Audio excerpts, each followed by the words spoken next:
Mute. Okay, doctor. नमो वीतरागाय नमो वीतरागाय नमो अरिहंतानम नमो अरिहंतानम नमो सिद्धानम नमो सिद्धानम नमो आयरियाणम नमो आयरियाणम नमो वज्जायाणम नमो वज्रायाणम नमो लोए सवसाहुनम नमो लोये सवसाहुनम ऐसो पंचनमुक्कारो ऐसो पंच नमोकारो सौव पावपनासनो सर्व पावपनाशनो मंगलानं च सौवेसिं मंगलानं च सर्वेसिं पद्मं हवै मंगलम् परमं हवै मंगलम् ओम नमो भगवते वासुदेवाय ओम नमो भगवते वासुदेवाय ओम नमः शिवाय ओम नमः शिवाय जय सच्चिदानंद जय सच्चिदानंद हे दादा भगवान वितराग परमात्मा हे दादा भगवान वितराग परमात्मा आप हमारे साथ यहाँ विराजमान रहिए आप हमारे साथ यहाँ विराजमान रहिए आपकी परमात्मा स्वरूप हाजरी आपकी परमात्मा स्वरूप हाजरी और आपका अखंड निधि ध्यासन और आपका अखंड निध्यासन हमें निरंतर बना रहे हमें निरंतर बना रहे। हे दादा भगवान हे दादा भगवान हम सबको हम सबको शुद्ध उपयोग पूर्वक शुद्ध उपयोग पूर्वक आपके अंतर आशय अनुसार आपके अंतर आशय अनुसार सत्संग स्वाध्याय करवाइए सत्संग स्वाध्याय करवाइए। जैसा शुद्धात्मा अनुभव जैसा शुद्धात्मा अनुभव आपको निरंतर रहता है आपको निरंतर रहता है ही शुद्धात्मा अनुभव उतना ही शुद्धात्मा अनुभव में भी निरंतर बना रहे मेरी निरंतर बना रहे। निश्चय ऐसा निश्चय ऐसी जागृति ऐसी जागृति ऐसा पुरुषार्थ ऐसा पुरुषार्थ और ऐसी विज्ञान दृष्टि दीजिए और ऐसी विज्ञान दृष्टि दीजिए। मैं शुद्धात्मा हूँ मैं शुद्धात्मा हूँ मैं विशुद्धात्मा हूँ मैं विशुद्धात्मा हूँ मैं परम ज्योति स्वरूप सिद्ध भगवान हूँ मैं परम ज्योति स्वरूप सिद्ध भगवान हूँ मैं अनंत ज्ञान वाला हूँ मैं अनंत ज्ञान वाला हूँ मैं अनंत दर्शन वाला हूँ मैं अनंत दर्शन वाला हूँ अनंत सुख का धाम हूँ शुद्ध मैं अनंत शक्ति वाला हूँ मैं अनंत शक्ति वाला हूँ विज्ञान स्वरूप हूँ मैं विज्ञान स्वरूप मैं हूँ केवल ज्ञान स्वरूप हूँ मैं केवल ज्ञान स्वरूप हूँ। जय सच्चिदानंद जय सच्चिदानंद। जय सच्चिदानंद। सत्संग की शुरुआत करें। गंगाधर जी, you want to shoot the first ball? You have the choice. asking. Jayaban is asking. Please ask. विभक्ति means वापिस बताएंगे, जरा सुनाई नहीं दिया ठीक से। विभक्ति विभक्ति विभक्ति, अच्छा कहाँ से वो है, आगे पीछे का संदर्भ कुछ बोलेंगे मुझे? और मन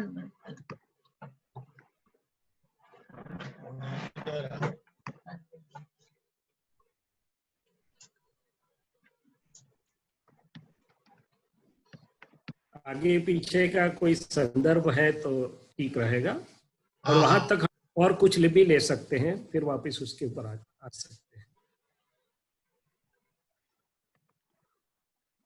डॉक्टर सन, हाँ जी, विभक्ति का लिटरल मीनिंग मोड होता, मोड, डायरेक्शन, ऐसा बोलते हैं। वाणी विभक्ति नहीं होनी चाहिए। क्या बताए, वापस बताइए। वाणी विभक्त नहीं होनी चाहिए, वाणी अविभक्त होनी चाहिए।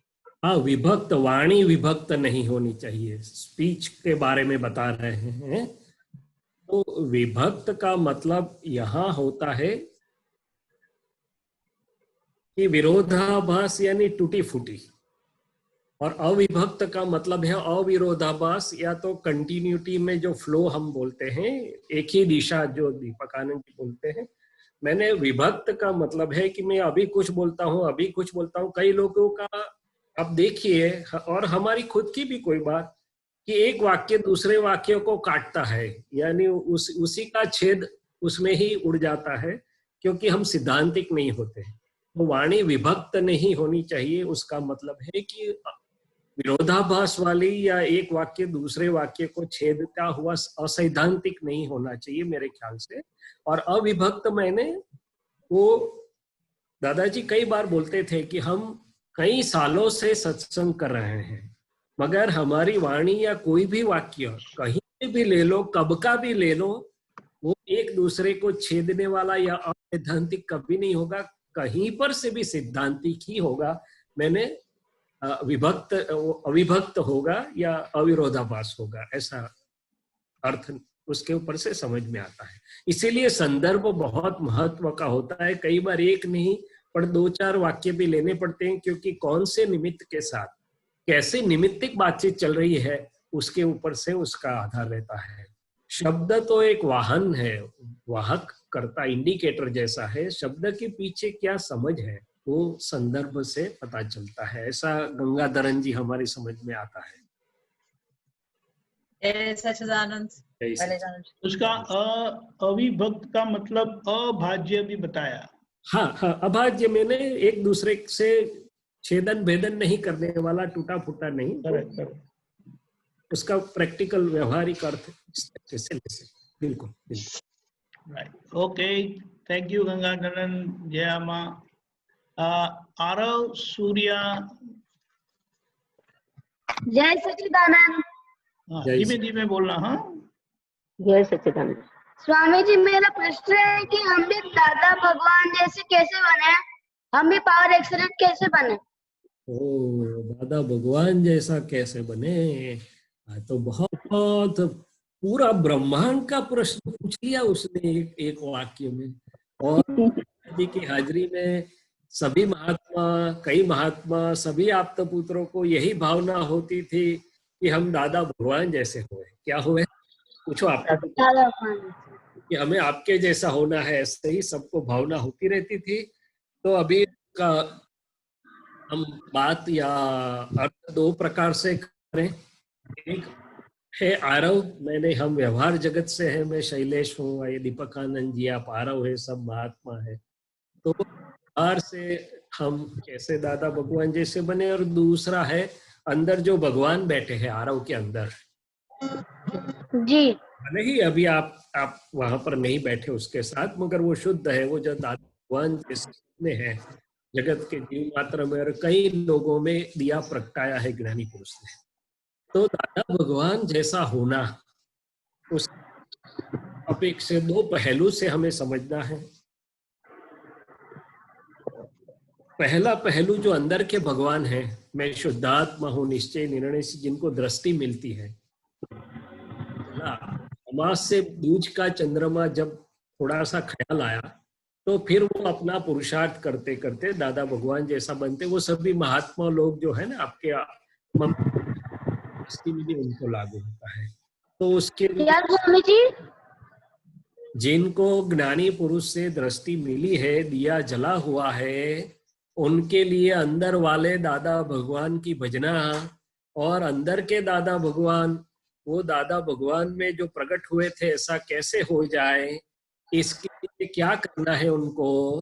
तो बोले निश्चय करना है कि मैं 5 आज्ञा में रहूंगा, उसका पुरुषार्थ करना है, तब वो सब प्रक्रिया है प्रतिक्रमण की वगैरह वगैरह। पहाड़ का प्रकृति का भाग है, आरव की प्रकृति है, शैलेश आनंद की प्रकृति है, दीपक आनंद जी की, सबकी प्रकृति है, वो दादा भगवान जैसी कैसे बने हैं? तो पहली बात, जैसा जितना दादा भगवान हमारी समझ में आएंगे, उदाहरण के तौर पे और हमारी समझ में आया कि दादा भगवान ने बचपन से ही औरों को सुख देने की दुकान, उनको कुछ न कुछ सुख देते थे, उनको उपकार करते थे, ऑब्लाइज करते थे, हेल्प करते थे। कभी कोई मुझे काम में आएगा ऐसी अपेक्षा नहीं थी, मगर मैं औरों को क्या काम में आऊंगा। तो एक उदाहरण के तौर पे एक पहलू हमारी समझ में आया, आपकी समझ में आया, मेरी समझ में आया, तो हमें अहोभाव होगा कि मुझे भी दादा भगवान की तरह मेरे मन वचन का औरों को कैसे सुखदायी हो और कैसे दुखदायी ना हो, ऐसी मेरी भावना होगी, फिर मेरी जागृति और ऐसा प्रयत्न पुरुषार्थ रहेगा। तो ऐसा जितना दादा भगवान मेरी समझ में आते हैं, मैं धीरे धीरे दादा भगवान जैसा होता चला जाऊंगा। ये प्रकृति की बात कर रहा हूँ। फिर मेरी समझ में आएगा कि दादा भगवान कैसे शुद्ध पुरुष थे, कि जिनको कोई प्रकार की लक्ष्मी की और कोई भी भीख नहीं थी, अणहक का कभी लिया नहीं जिसने। आगे चल के मेरी समझ में आएगा कि वो तो औरों के कल्याण के लिए कैसे। पहली बात है दादा भगवान को समझना। तो सिर्फ मैं दादा भगवान जैसा होना चाहता हूँ वो तो अच्छी बात है, मगर जब जाना चाहता हूँ उसकी समझ तो चाहिए ना। मान लो आप नक्की करते हो कि मैं क्रिकेट टीम का कैसे बन जाऊं, तो आपका चालू हो जाएगा क्रिकेट की टीम, उसका बॉल, उसके स्टंप्स, मैदान, कौन कोच, कौन अच्छा, उस तरीके से क्या है। तो दादा भगवान को हम प्रकृति से भी समझे, जिनकी प्रकृति भगवान स्वरूप थी, प्रेम स्वरूप थी, और अंदर वाले भगवान का जब हमें दर्शन होगा तो फिर अंदर वाले भगवान धीरे धीरे दादा भगवान। तो ये दो अपेक्षा से हम धीरे धीरे दादा भगवान जैसे हो सकते हैं, एकदम से नहीं हो सकते, मगर भावना बहुत अच्छी है, बहुत बड़ी है, और जब वो परिपूर्ण होती है तब पूरे ब्रह्मांड को प्रकाशमान करती है। क्या करती है? ब्रह्मांड हो जाता है, क्योंकि दादा भगवान तो 14 लोक के स्वामी थे जी। चलो आगे चलते हैं। स्वामी जी, जैसे मैं किसी को हेल्प करता हूँ तो उससे मेरे को बहुत अपेक्षा होती है कि ये भी मेरी हेल्प करेगा, तो उसको दूर कैसे करें?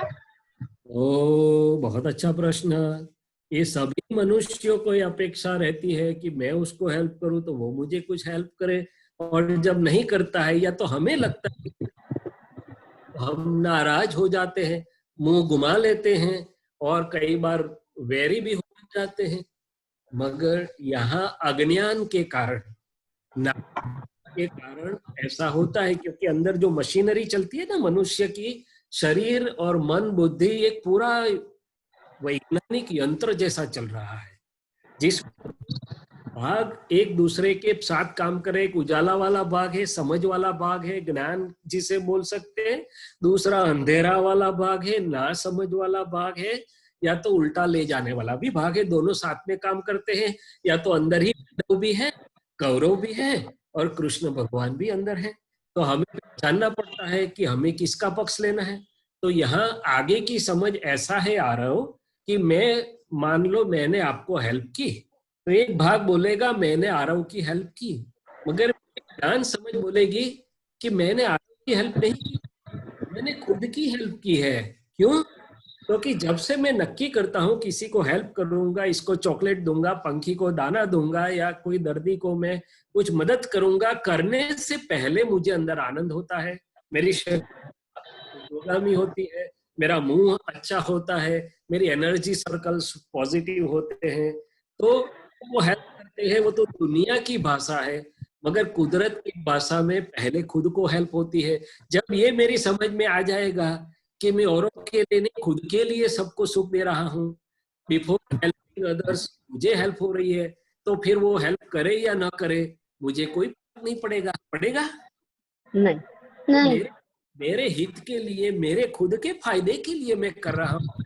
ऐसा जितना जितना मेरी समझ में आ जाएगा, फिर जगत भी करे मुझे रिएक्शन नहीं आएगा। तो हमारे और ज्ञानी पुरुष के बीच में इतना सा फर्क होता है कि हम रिएक्शन देते हैं। क्या करते हैं? रिएक्शन। आपने नहीं हेल्प की, कोई बात नहीं, अब देख लेना, जरूरत है आना, मेरे पास नहीं करूंगा। और उस रिएक्शन नहीं देते क्योंकि वो जानते हैं कि ज्ञान या समझ क्या है।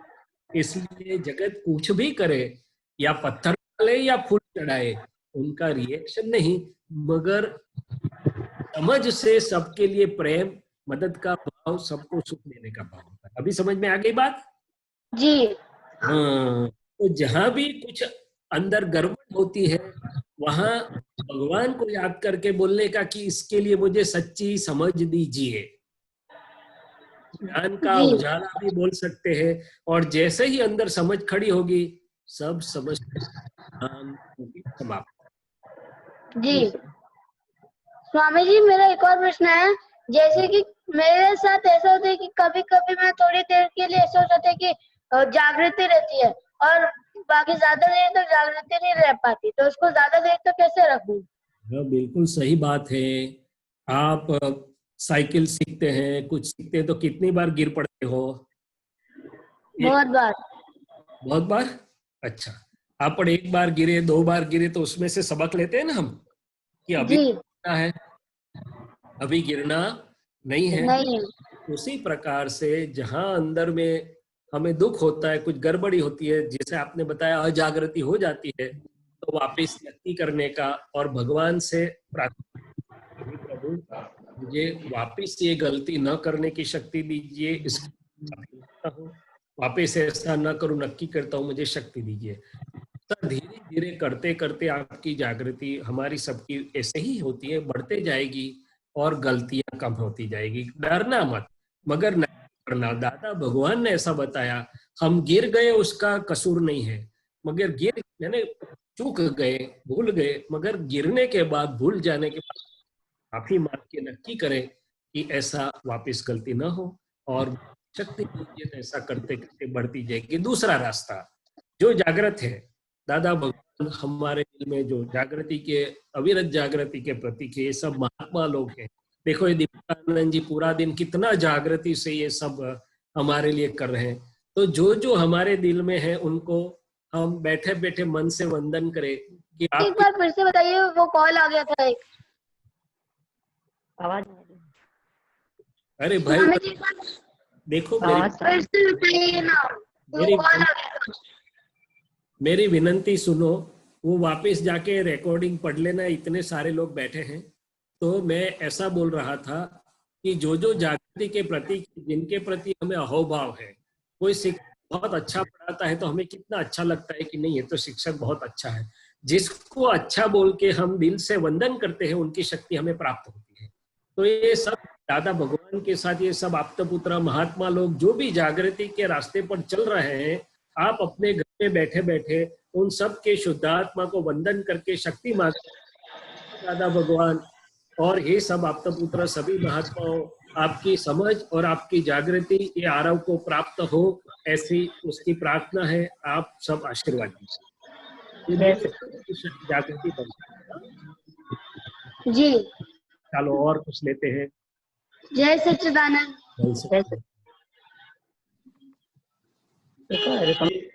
जय सच्चिदानंद। कौन नेक्स्ट कौन है? तो देखो और कोई प्रश्न आए दीपक आनंद जी के पास, उसके पहले हम अपनी स्वाध्याय यात्रा की एक आध बात कर लें। हाँ करिए करिए जरूर से।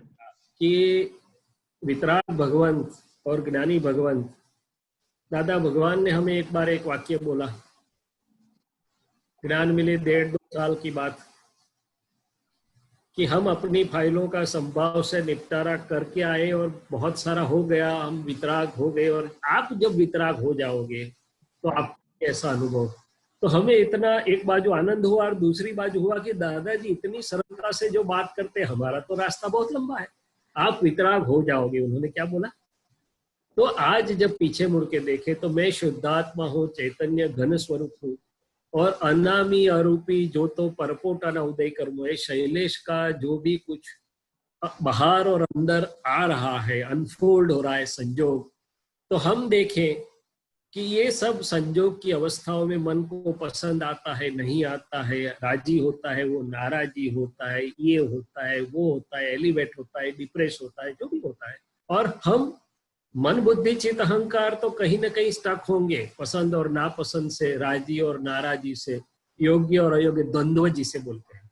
पर हमारा अनुभव अभी ये हो रहा है कि मैं शुद्धात्मा की चेतन अवस्था को छोड़ के यदि उसमें जाऊंगा तो तुरंत ही कितना भी अच्छा अवस्था क्यों ना हो, मगर मेरा सुख चला जाएगा या मेरा अतिक्रमण हो जाएगा। क्या हो जाएगा? तो बाहर लोग बोलेंगे कि आपने तो कोई गलती की नहीं। हाँ, मैं भी बोलूंगा कि मैंने प्रकृति से ऐसी कोई गलती नहीं की, मगर शुद्धात्मा का स्वभाव छोड़ के मैं उद्गल अवस्था, पर्याय अवस्था में चला गया, रिलेटिव में अंदर उसके साथ बहने लगा, वो तो अतिक्रमण हो गया। तो वितराग लोग और ज्ञानी भगवंत है, वो खुद के शुद्ध स्वभाव में ज्ञाता दृष्टा परमानंदी, फिर ये फाइल एक बाहर और अंदर जो भी उदय में आता है उनका तो प्रकृति भाग भी वितराग हो गया होता है। इसलिए तो कोई प्रशंसा करता है या तो कोई टीका निंदा करता है, कोई पुष्प चढ़ाता है या तो कोई पत्थर मारता है, उनको तो मन भी इधर उधर नहीं होता है। मगर मान लो हमारा होता है, छोड़ो, मगर मैं शुद्धात्मा हूँ तो रिलेटिव के परिणाम को रिलेटिव में ही देखो जानो, और मैं शुद्धात्मा। तो इस ढंग से रिलेटिव भी एकदम से जल्दी शुद्ध होने लगेगा, द्वंद्व में से निकलने लगेगा, या तो द्वंद्व में उसको ख्याल आएगा कि समभाव समभाव समभाव, या तो संजोग मात्र है। दादाजी का ये वाक्य कितना बड़ा है कि दो ही चीजें शुद्धात्मा है और संजोग है, और संजोग में स्थूल से सूक्ष्मतम सब आ गए। स्थूल मैंने बाहर के सूक्ष्मतम, तो फिर बाकी क्या रह गया? तो ये एक पुरुषार्थ की मुझे अभी अभी प्रार्थना करी की तो अंदर आने लगा कि मैं शुद्धात्मा हूँ। तो शैलेश के अंदर, बाहर और अंदर जो भी अवस्थाएं उठती रहती है स्थूल से सूक्ष्मतम तक की, द्वंद्व में विभाजन करना बुद्धि का काम है, लाई हुई मान्यता का काम है, जो भी है, मगर मैं तो शुद्धात्मा हूँ। और फिर प्रज्ञा वो मान्यता को भी निर्द्वंद्व करती जाएगी। तो ये मेरी समझ में थोड़ा आया तो मैंने एक बात कर दी।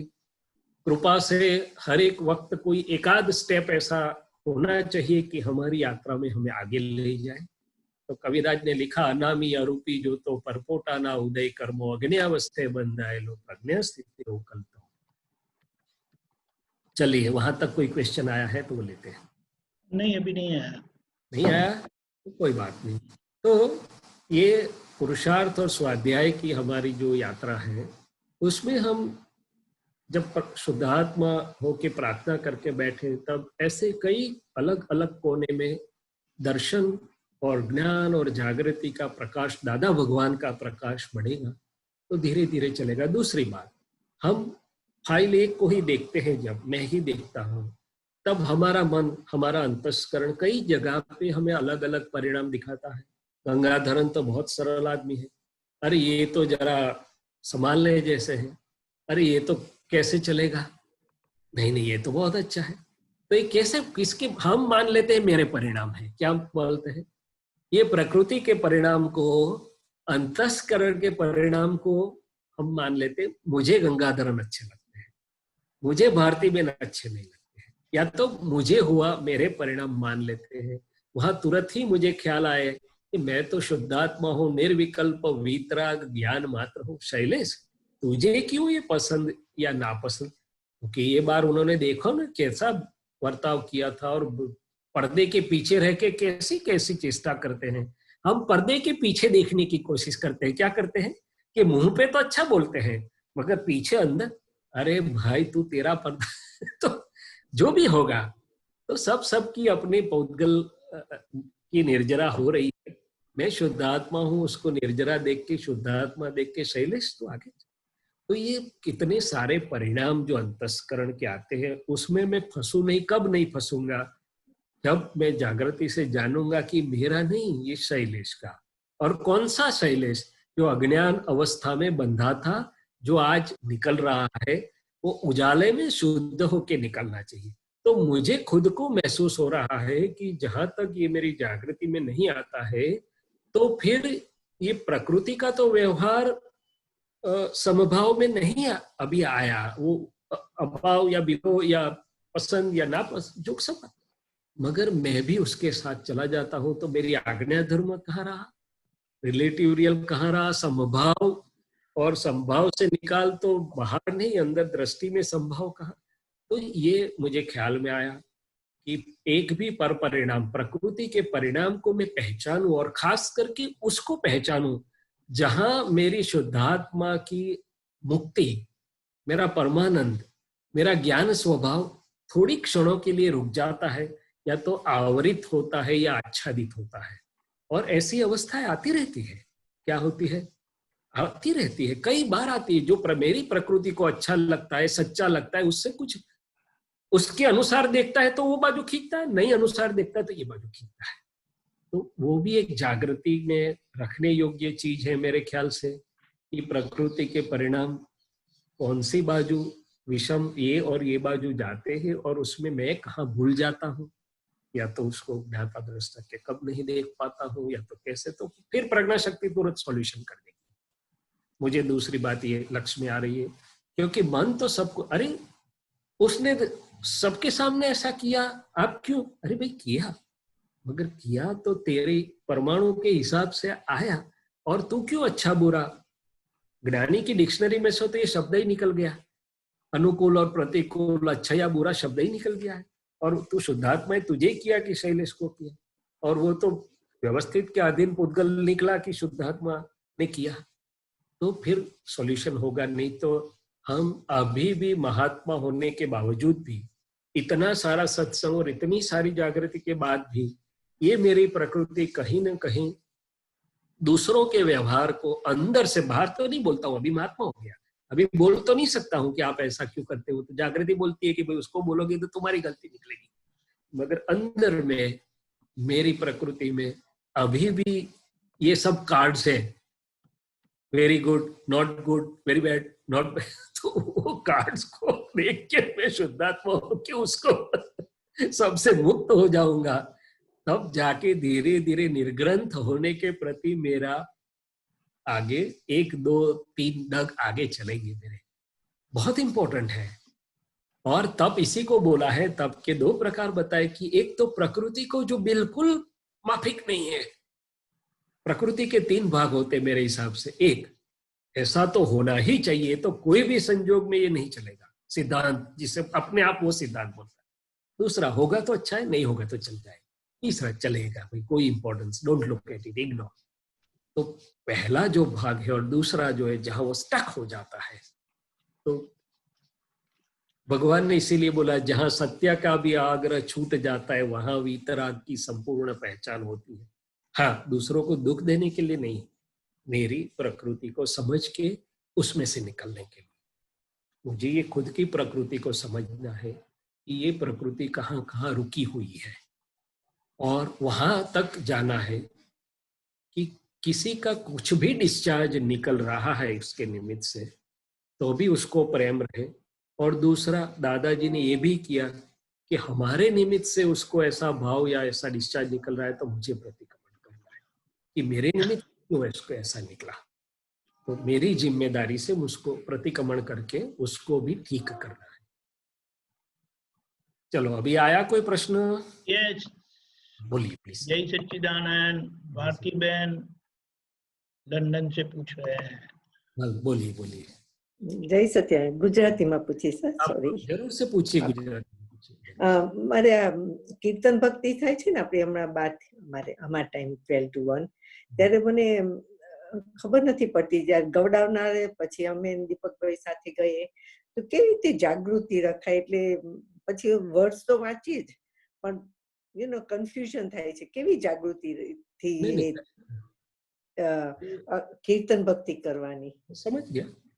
तो पहले तो जितना थोड़ा बहुत मैं समझता हूँ कि जब हम बैठते हैं तो हे दादा भगवान, आप हमारे साथ विराजमान रहिए, आपकी प्रत्यक्ष हाजिरी में ये शैलेश को कीर्तन भक्ति करने की शक्ति दीजिए, बुद्धि चित्त और या तो एक चित्त से कीर्तन भक्ति करने की शक्ति दीजिए, और मैं मन वचन का ऐसे भिन्न ऐसा शुद्ध आत्मा हो, मैं दादा भगवान का ऐसा ऐसा करके हम बैठ गए।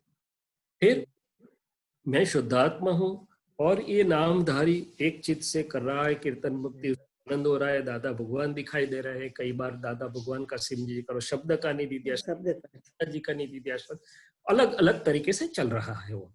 और कई बार प्रकृति को थोड़ा आप जैसे बोलते हैं कि भाई ये तो रिदम, एक की आवाज आगे आई, एक की आवाज पीछे आई, ऐसा दिखाई देगा प्रकृति को, ये तो इंटर। तो भारती बहन या तो शैलेश बोलेंगे कि भाई रुको, या तो जब रिदम में आए तब बोलो, तो उसको देखते रहना है। पहला तो मैं तो शुद्धात्मा हूँ, डिस्टर्बेंस शैलेश को होता है, फिर धीरे से शैलेश को समझाऊंगा कि शैलेश ये जो कुछ भी हो रहा है उसका आशय क्या है, कीर्तन भक्ति। आप फायदे के लिए बैठे हो कि लॉस के लिए? तो बोले जरूर से फायदे के लिए, तो रखो बाजू पर, और जितना आपसे हो सकता है चलते ही जाओ एकाग्रचित्त। तो अपना उपयोग वो मुख्य चीज है। आसपास क्या होता है वो ज्ञानी पुरुष, ज्ञान और जागृति और प्रार्थना और उपयोग का मतलब ये है कि बाहर और अंदर किसी भी प्रकार के संयोग हो, हार्मोनियस या डिसहार्मोनियस, उसको कोई फर्क नहीं पड़ता है अपने उपयोग के लिए। હાર્મોનિયસ ની વાત નથી, વધારે તો કે જે ગવડાવતા હોય ને ત્યારે ભારતીબેન બેઠા હોય સાંભળતા હોય તો કેવી રીતે જાગૃતિ હોય? वही बोलता हूँ कि वो तो भारती बहन के कान में जाता है। हाँ, और भारती बहन को जो अपना प्रयोग क्या है, मैं शुद्धात्मा हूँ और भारती बहन भक्ति कर रहे हैं, सुनाई है, अंदर जाता है। मेरे जैसा कोई बेसुरा राग में गाता है, कोई बहुत अच्छे राग में गाता है, वो सब संयोग, राग में नथिंग टू डू विद वो सब संयोग मात्र है। क्या है, रुक भी गया 2 मिनट, नहीं भी सुनाई दिया, वो सब संयोग है। मैं जब से प्रयोग में बैठ गया तो शैलेश भी और मैं शुद्धात्मा भी, ओके, એટલે ફાઇલ 1 ઉપર જ ધ્યાન રાખવાનું, બીજે ક્યાંય और फाइल 1 भी कंटिन्यूअस अपने उपयोग प्रयोग में है। सुनाई देता है, એ ધ્યાન રાખવાનું, नहीं सुनाई देता है तो भी ठीक है, मुझे 1 घंटा बिल्कुल उपयोग प्रयोग के साथ रहना है। बरोबर, બરોબર, હવે समझ पड़ी गई what you are trying to say, समझ पड़ी गया હવે। जी मेरे साथ में हाजिर, सब कुछ है। हाँ, હવે समझ पड़ी गई। કાયમ કન્ફ્યુઝન થતું હતું કે હવે આ બોલે છે ત્યારે મારે કેવી રીતે રાખવાનું, મારે કેવી રીતે રાખવાનું होता है भारती बहन के मन को। हाँ, बरोबर, बुद्धि बैठ समझाने वाले अंदर प्रज्ञा स्वरूपी दादा भगवान तो हाजिर है, लोग हाजिर है, कोई किसी रुकता ही नहीं। तो एक उदाहरण देता हूँ इधर में, चंद्रकांत भाई जो भावी तीर्थंकर, जिन्होंने दादा ने और पहले ज्ञान के दरवाजे जिनसे खुले थे, तो उनके पत्र निश्चय में एक जगह पे ही आया है कि कई बार सत्संग में चंद्रकांत भाई ने बताया, हम सब बैठे होते हैं, बड़ी सभा परमहंस की है, या तो नया होता है या तो ऐसा भी कोई होता है, भले पुराना हो, तो अपनी ऐसी वैसी फिजूल की बात, जिसे हम फिजूल की बात समझते हैं, ऐसे करता है, तो हमें लगता है कि एक ज्ञानी पुरुष के समय को पहचानते हैं, उसको क्यों बर्बाद करते हैं, या तो ऐसा नहीं करना चाहिए। मगर बोल तो सकते नहीं दादा की हाजिरी में, क्योंकि बैठे हैं, मगर उन्होंने ही व्यक्त किया।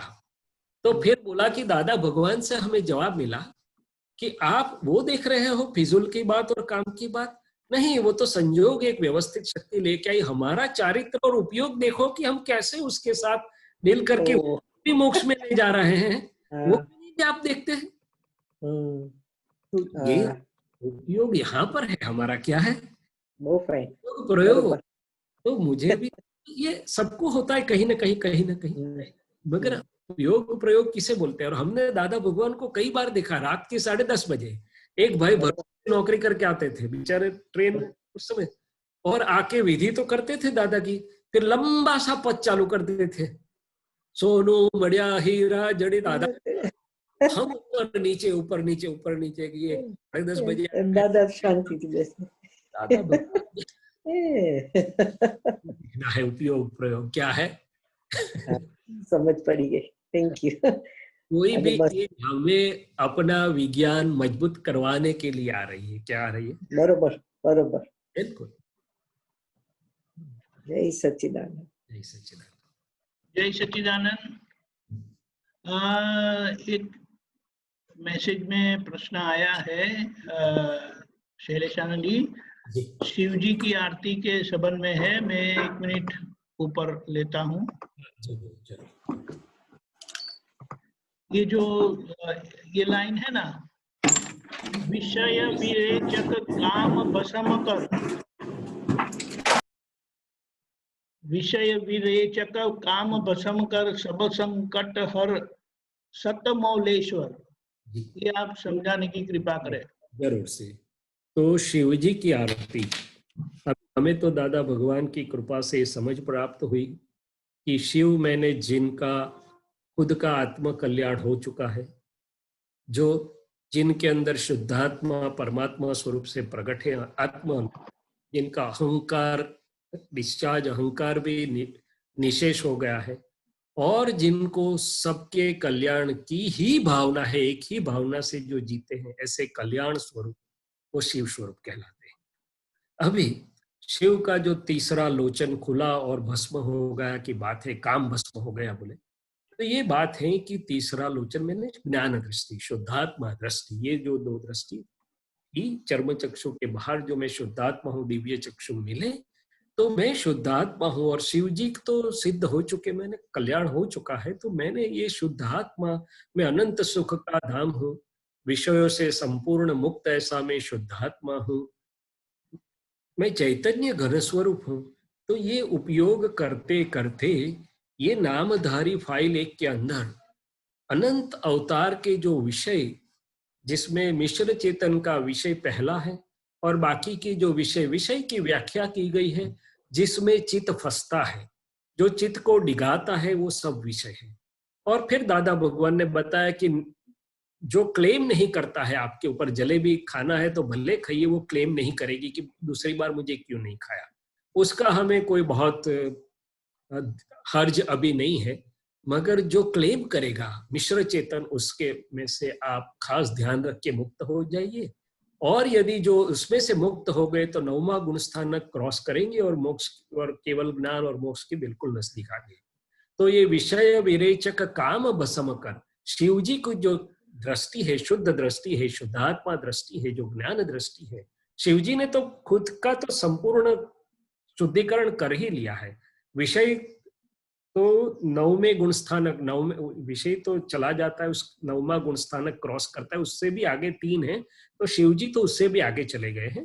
तो वो दृष्टि विषय विरेचक, विरेचक मैंने उसकी उल्टी करवा के या तो उसका सब निकाल देना, ये बोलते हैं ना कि आयुर्वेद में कि विरेचक दवा है जो सब उल्टी करवा के पॉइजन निकाल देता है, अशुद्धि निकाल देता है।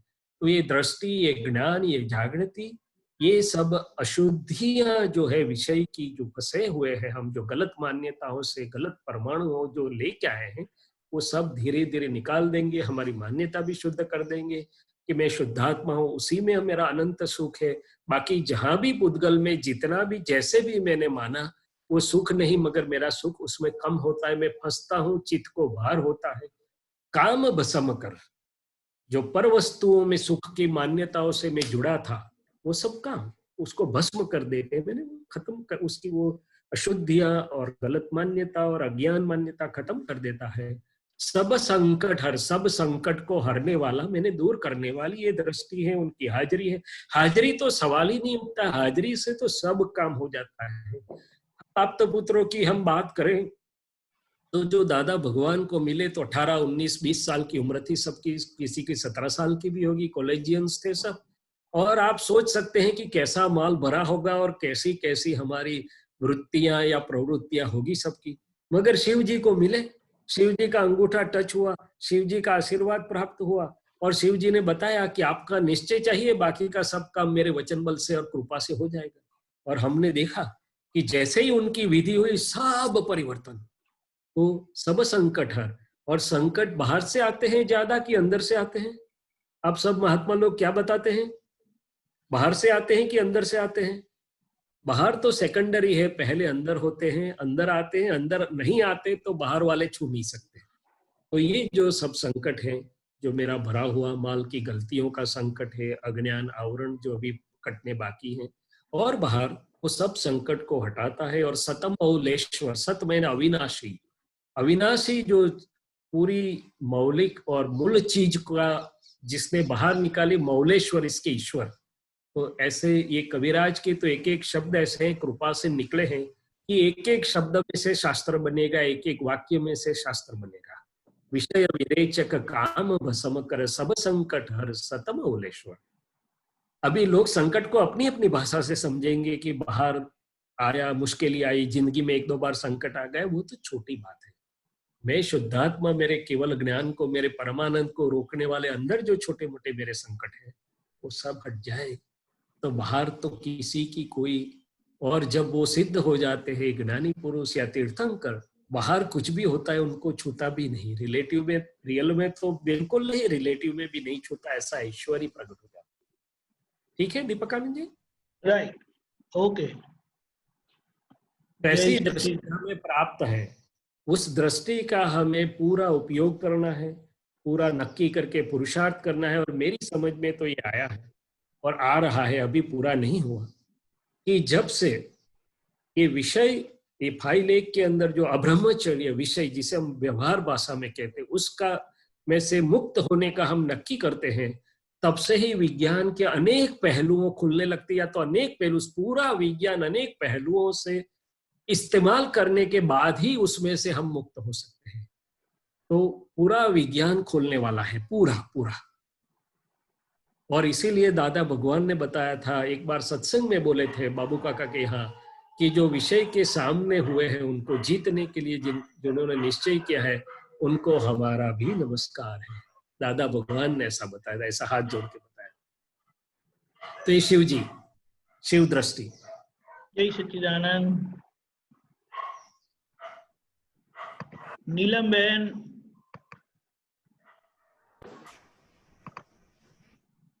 जय सच्चिदानंद स्वामी जी, जय सच्चिदानंद। जय सच्चिदानंद। स्वामी जी, द्रव्य से मैं संपूर्ण शुद्ध हूँ, सर्वांग शुद्ध हूँ।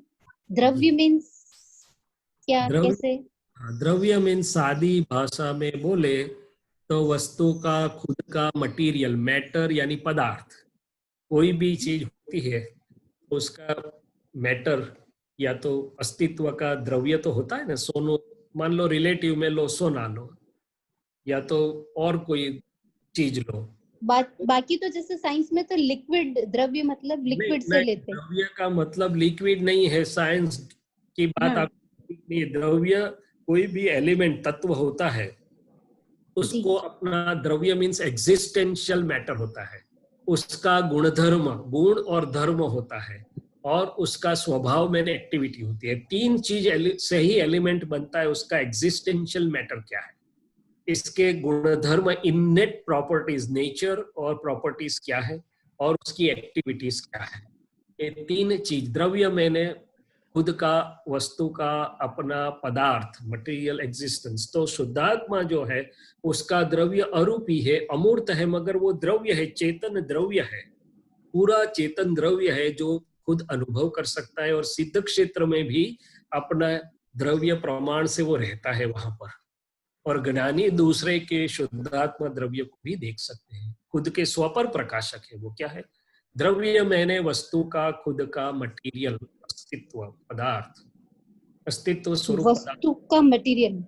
हाँ, तो जैसे द्रव्य से मैं संपूर्ण शुद्ध हूँ, सर्वांग शुद्ध हूँ, कैसे? मैंने मेरे खुद के पदार्थ, जो मेरा चैतन्य घन स्वरूप द्रव्य है, मेरा अरूपी द्रव्य है, मेरा अमूर्त द्रव्य है, मेरा अगुरु लघु स्वरूप जो द्रव्य है, जो ये बाल और नाखून का को बात करते पूरे शरीर में व्याप्त है, जो संकोच विकास का भाजन है, और अभी ये पुद्गल के साथ साथ में सामीप्य में है।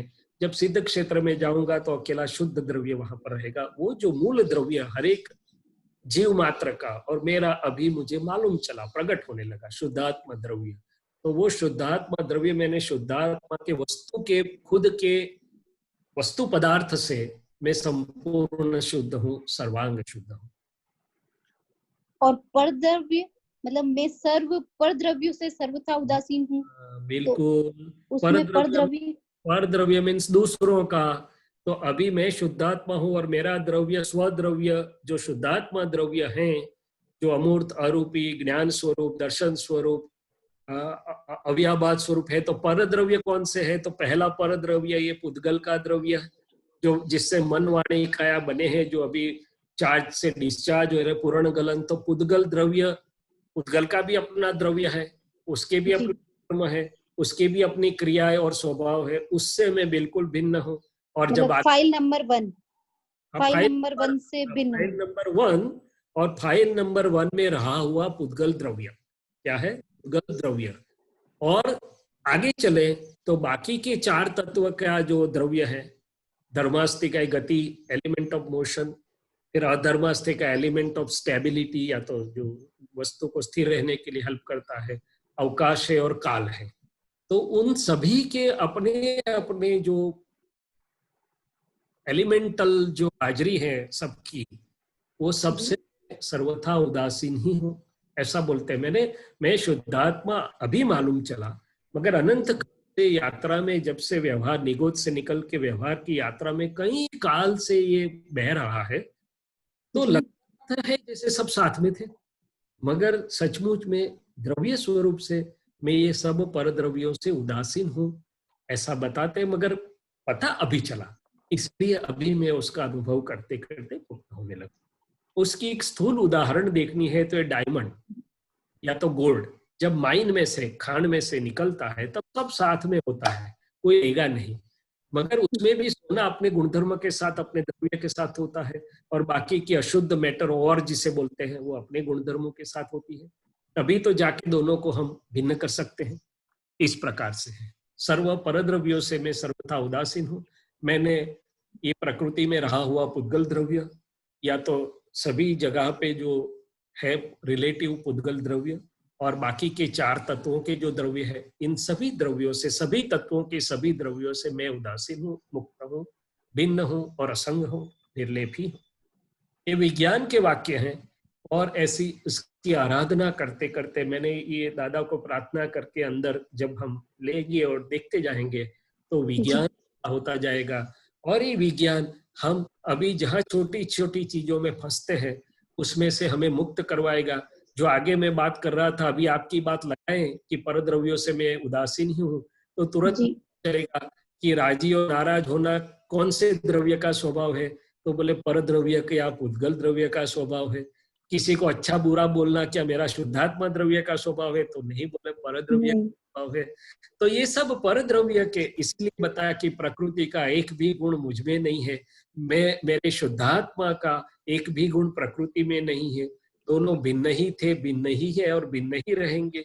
और प्रकृति के गुण कौन से, तो बोले सूटे वो, कूटे वो, सदाचार, दुराचार, पुण्याचार, पापाचार।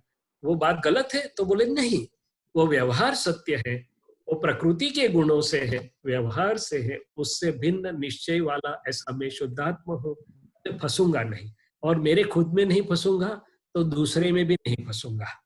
इसके कुटे हुए देख के वहां नहीं फंस जाऊंगा, इसके सूटे हुए देख के वहां नहीं फंस जाऊंगा, देखूंगा जरूर, मगर वो परद्रव्य के गुण हैं।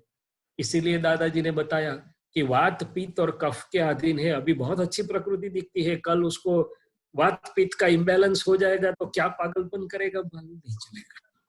तो वितराग भगवंत ऐसे रहते हैं कि मेरे द्रव्य का स्वभाव है या परद्रव्य का स्वभाव है, मेरा गुणधर्म है या परद्रव्य का गुणधर्म है। गंगाधरन जी, आपके लिए रिसर्च सब्जेक्ट है, हा? जो साइंस, उनको साइंस से काम आगे लेना है।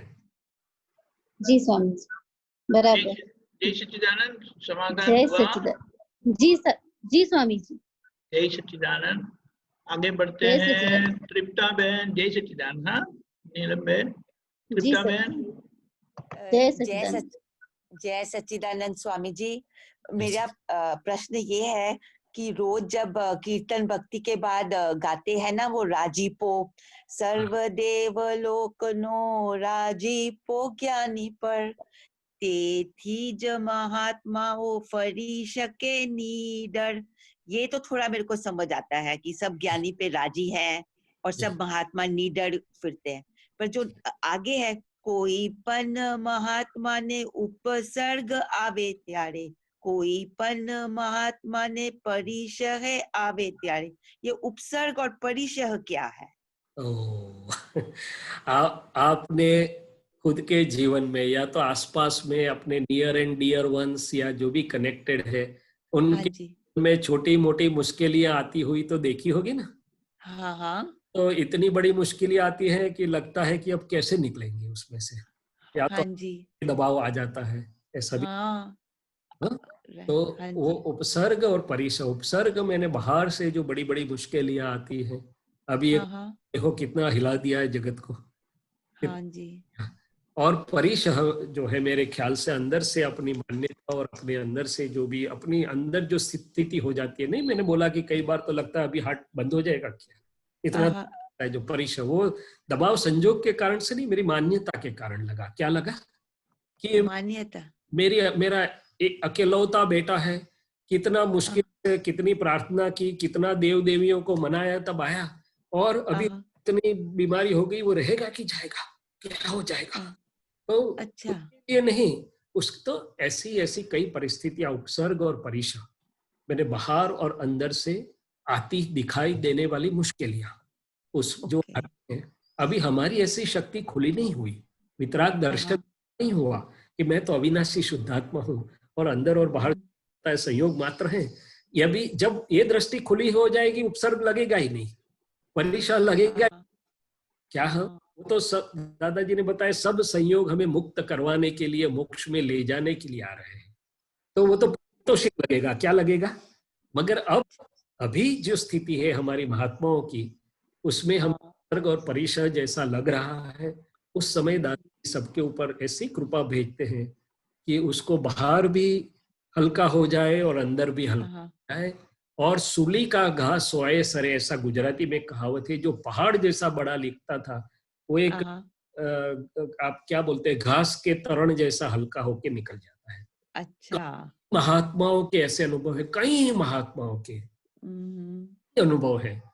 कई लोग बताया बड़ा एक्सीडेंट हुआ और कार ऐसे हो गई जैसे लगता था कोई भी नहीं बचा होगा, मगर जैसे दादाजी ने उठा के सीधा बाजू में रख दिया, कुछ स्क्रैच भी नहीं आया। ऐसे तो अनुभव सबके जीवन में कहीं ना कहीं महात्माओं को हुए हैं कि लगता है बड़ी स्थिति कैसे, बट प्रार्थना करते हैं, कुछ करते हैं और दादाजी को और एकदम हल्का होकर निकल जाता है। तो सर्ग और परिसा, outer and inner big critical difficulties and situations in our routine normal daily language. ठीक है। अच्छा, तो दादाजी डरे छे बेऊ हाथों, मीन्स दोनों हाथों में ले लेते हैं। दोनों हाथ मैंने पूरा प्रोटेक्शन, फुल दोनों हाथ का ये शब्द प्रयोग है, full protection, full extend possible protection. दादाजी सब कुछ भेज देते, लश्कर आंखों। मैंने यह क्या बात है, मैंने आगे एक सत्संग में बताया था कि दादा भगवान कई अवतार से, और ये अवतार में भी इतना ऊंचा पद पहुंचने के बाद देखो, उनका अंदर का पद तो 14 लोक का नाथ का पद प्रकट हो गया।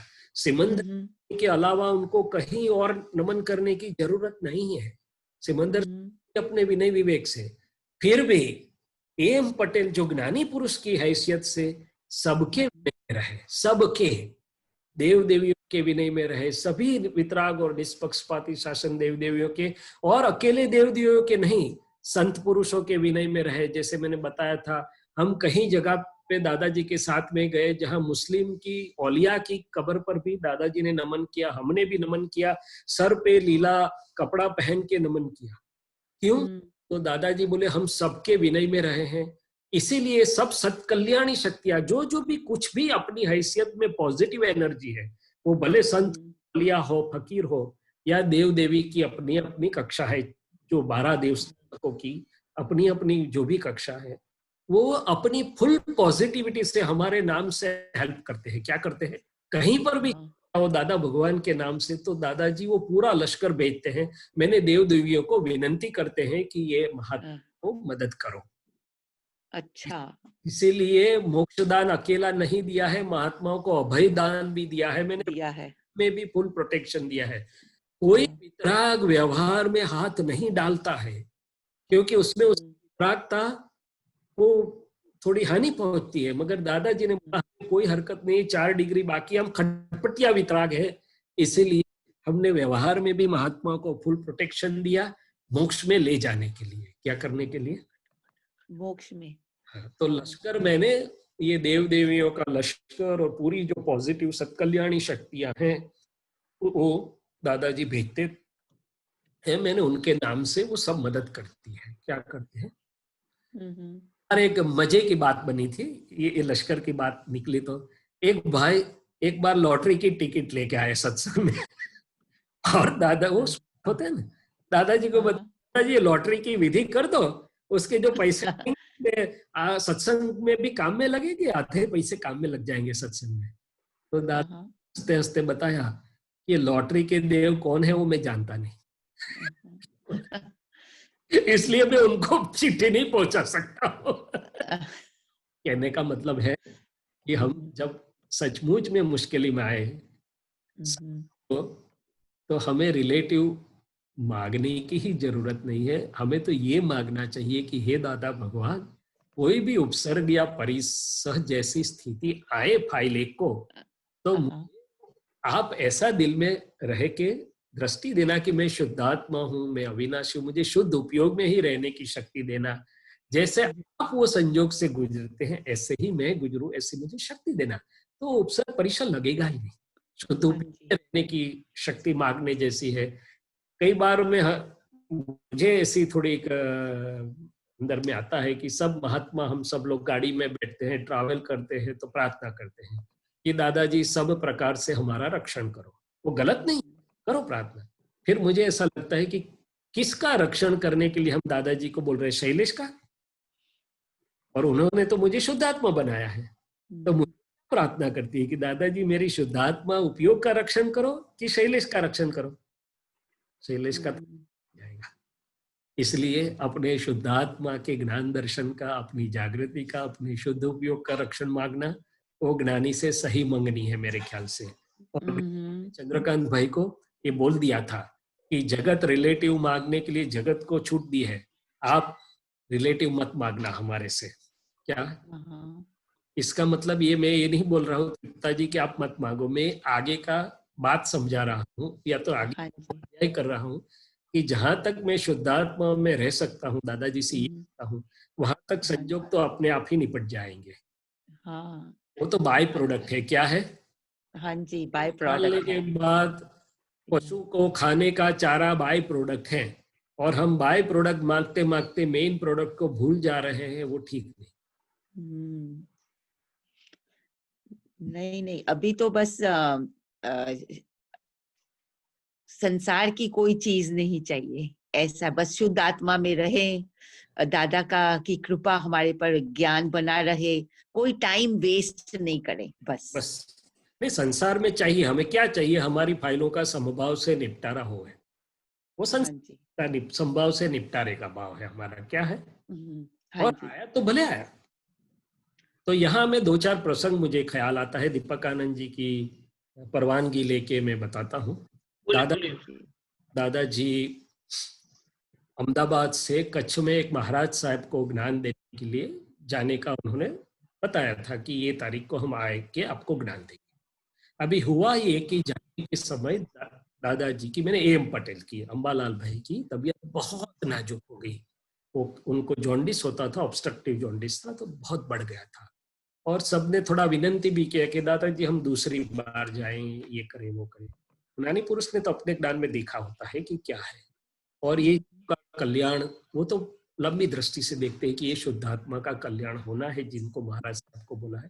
दादाजी ने बोला नहीं हम जाएंगे। गए, कच्छ में ज्ञान भी दे दिया।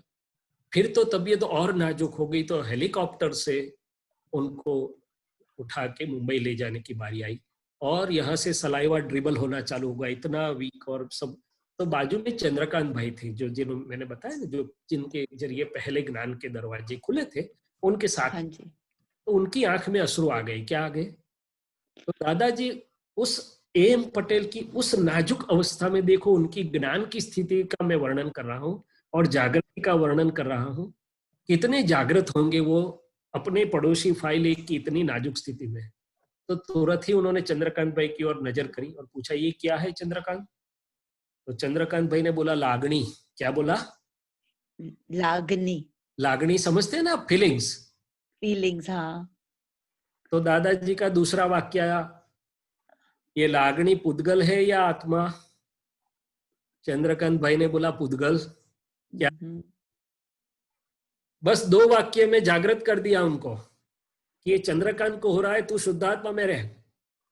और फिर धीरे से बोला सिग्नेचर नहीं किया है, चिंता मत करो। स्थिति में बंबई पहुंचे, फिर तो ट्रीटमेंट हुआ। फिर कहने का मतलब है उनकी खुद की स्थिति परिश बोलो, उपसर्ग बोलो, जो बोलो, मगर वो शुद्धात्मा में कैसे रहे। ये उन्होंने चाहा होता तो क्या थोड़ा नहीं मांगते कि भाई अभी थोड़ा रुक जाओ, मेरी तबीयत अच्छी होगी, बाद में आऊंगा? नहीं, शुद्धात्मा में रह के शुद्धात्मा प्रयोग से जो खाना था वो कल्याण का काम कर दिया, और देह को फिर भी जागृति से गए आए। दूसरी एक अवस्था ऐसी देखने को मिली, दादाजी खंभात जा रहे हैं, खंभात जाने का तय हो गया। दादाजी को ज्ञान में दिखाई देता है, सो प्रदीप भाई पटेल की गाड़ी में जाते थे। एक ही गाड़ी, उस समय वो वैभव नहीं था, एक दो गाड़ी बहुत थी ही नहीं सत्संग में, पियाट जैसी छुट्टी। तो दोपहर शाम के समय पूछ भी लिया, प्रदीप भाई जाने वाले थे मगर उनको कुछ काम आया तो ड्राइवर को भेज रहे थे। तो ज्ञान से दादाजी ने संकेत से पूछ भी लिया कि ड्राइवर ठीक तो है ना, उनको थोड़ा अंधेरे में शाम को दिखाई तो देता है ना? प्रदीप भाई ने बोला हाँ ठीक है, दिखाई देता। सचमुच में वो ड्राइवर की विजन वीक थी, फिर भी दादाजी ने रोका नहीं संजोग को, निकल पड़े। 5 थे और रास्ते में एक्सीडेंट हुआ, बहुत बड़ा एक्सीडेंट, और दादाजी को भी बहुत चोट आई थी। ड्राइवर तो ऑन द स्पॉट चला भी गया, दादाजी की जीभ कटी, खून बहुत बड़ा था। और उस समय माहौल ऐसा था कि एक्सीडेंट वाले को सरकारी अस्पताल में ही ले जाते थे, कोई दूसरा लेता नहीं था। तो एसएसजी हॉस्पिटल में लाए, उस समय में रेसिडेंट था वहां पर, वो ऑप्थेल्मोलॉजी कर रहा था। तो इस स्थिति में भी दादाजी इतने जागृत, तो सब हुआ, वो जीभ पर स्टिच वगैरह लिए, यहाँ मुंह वगैरह सब काला था, फिर भी जो हॉस्पिटल में आए उनको दादाजी ने पग लंबा किया, विधि कर लो। अभी विधि करने वाले को हिचकिचाहट होती थी कि ये अवस्था में हम विधि कैसे करें दादाजी की। दादाजी बोले विधि कर लो ना। तो कहने का मतलब कि कैसी कैसी स्थिति में वो तो खुद शुद्धात्मा में ही रहे। तो ये देख के हमारे यहाँ सर्जरी डिपार्टमेंट के हेड थे पीएम त्रिवेदी करके, उन्होंने अपने रेसिडेंट, अपने जूनियर्स और रेसिडेंट, वो चीफ सर्जन के साथ 15-20 का जुलूस होता है ऊपर से हायरार्की में, किसी परवाह न करते हुए हॉस्पिटल में साष्टांग दंडवत किया था उन्होंने, और अपने असिस्टेंटों को बताया था दर्शन करना है तो देह से भिन्न ये आत्मा देखो, ये दिख रहा है, दर्शन कर लो।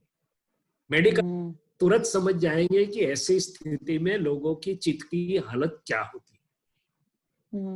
ऐसी स्थिति में फिर दादाजी को पूछा भी गया था कि आपको ये फ्रैक्चर हुआ है तो हम ऑपरेशन करके नेल डाल दे। दादाजी ने बताया भाई आपकी बात आपकी दृष्टि से सही है, मगर हम ज्ञानी पुरुष हैं, ये एनेस्थीसिया से हमारे ज्ञान पर आवरण पड़ेगा, इतने अवतार से हमारी जो है हम नहीं चाहते हैं, और खून भी लेना नहीं चाहते। कोई बात नहीं, हम 2.5 महीना खटले में रहेंगे, पग थोड़ा शॉर्ट हो जाएगा वो भी हमें मंजूर है। और वो 2.5 महीना कुंज सोसाइटी में था और हमें दर्शन का लाभ मिलता था। मुंह की एक भी रेखा फर्क नहीं थी और सत्संग भी चालू था, पैर में वजन लटका हुआ था, सेवा करने वाले सेवा करते थे। दादाजी अपने शुद्धात्मा में थे और एम पटेल भी अपना सत्संग का काम कर रहे थे। ऐसे ऐसे अनुभव जो देखने को मिले, आपको सुन के भी अनुभव होगा, तो उसके ऊपर हम और आप समझ सकते हैं कि परिशह किसे बोलते हैं, हम उपसर्ग किसे बोलते हैं, और दादाजी किसमें रहे और हमें क्या संदेश देना चाहते हैं। और वही संदेश महावीर ने भी दिया था, जब तेजोलेशा छोड़ी तो वो पुद्गल में नहीं गए, शुद्धात्मा में रहे। क्या रहे? शुद्धात्मा में।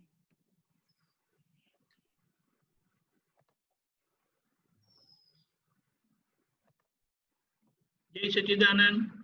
जय सच्चिदानंद। हमारा समय हो चुका है। तृप्ता बहन, आप त्रिमंत्र फॉलो करिएगा। डॉक्टर साहब आप त्रिमंत्र बुलाएं।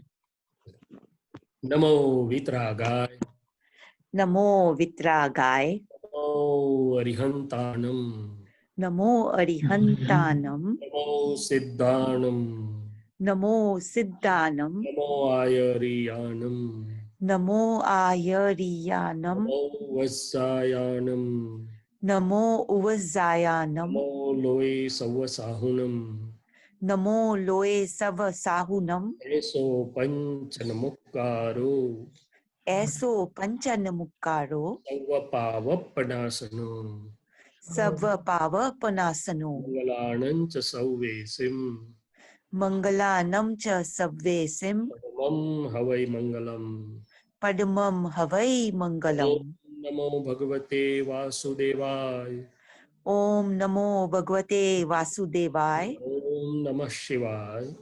ओम नमः शिवाय। जय सच्चिदानंद। जय सच्चिदानंद।